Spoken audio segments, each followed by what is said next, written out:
Hi, I'm Jan Phillips, and I'm one of the founders of the Livingkindness Foundation. I wanted to tell you a story today about what happened when my co-founder, Cathy Hackney, and I went to Nigeria to see firsthand what was happening in some of the villages over there.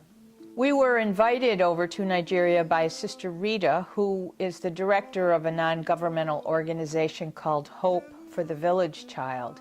And they work directly with the residents of 20 different villages in the area around Kaduna, Nigeria. The thing to know about these villages is that they're very remote. Some of them you can only get to by four-wheel drive vehicles or by motorcycle. But so far, they each have developed for themselves a little like four-room school. And so we went up to see how was the educational thing happening. And what we discovered in many of the villages was that there was classrooms there.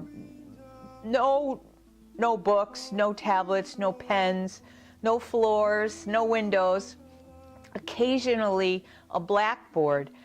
But the most troubling thing was, in many cases, there were no teachers. And so Cathy and I would get out of the Jeep, and what seemed like hundreds of children would come running up to us saying, "Would you be our teacher? Would you be our teacher?" Because these kids are starving to learn. Every child wants an education. And it seems such a travesty, such an injustice for these kids who so want to learn, to have their classrooms, but to not have any teachers. And when we explored further into what's the problem, why aren't there teachers there? The reason is that the teachers live in the towns or the cities, and it might take them 3 or 4 hours or a half a day to get there if they have a four-wheel drive vehicle or if they have a motorcycle.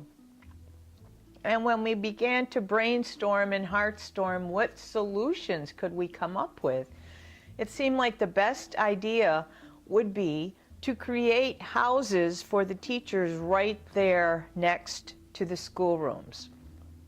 And that's what Cathy and I decided we wanted to devote our attention to at Livingkindness Foundation. At least part of our attention, because there's always the global outreach and there's always the local reach. So while our local reach is different and has to do with facilitating leadership programs for teens in this country, our global outreach has been identified as these Nigerian villages.